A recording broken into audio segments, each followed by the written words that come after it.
আল্লাহ পাক কলম সৃষ্টি করে তাকদীর লিখেছেন। অতএব তাকদীর নিয়ে প্রিয় ভাইয়েরা বিচলিত হবেন না। আপনার তাকদীরে যা আছে আপনি পাবেন, যা নাই কোশ্চেন কালেও পাবেন না, ফুল স্টপ। আপনার তাকদীরে যা আছে আপনি পাবেন, না পেয়ে আপনি দুনিয়া থেকে যাবেন না, ফুল স্টপ।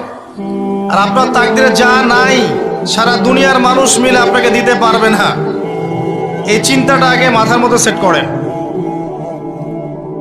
এই চিন্তা যার মধ্যে ইনস্টল করা আছে সে আত্মহত্যা করে না কখনো, সে হতাশ হয় না কখনো, সে ভয় পায় না, আল্লাহর পথে চলতে গিয়ে পিছু পা হয় না, সে জালেমের সামনে মাথা নত করে না।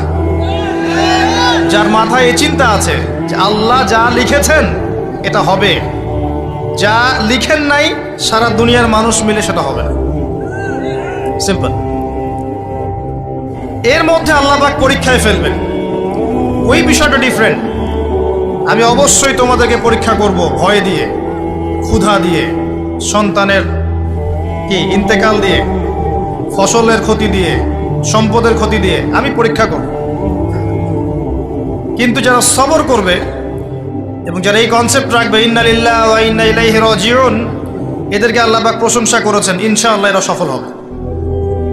আল্লাহ পাক তাকদীর লিখে ফেলেছেন, তাকদীর নিয়ে টেনশন করবেন না, রিজিক নিয়ে টেনশন করবেন না।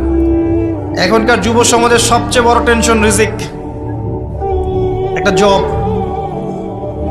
একটা ভালো জব, একটা ভালো ব্যবসা, সে সিকিউরড লাইফ চাচ্ছে। রিজিক নিয়ে চিন্তা করবেন না।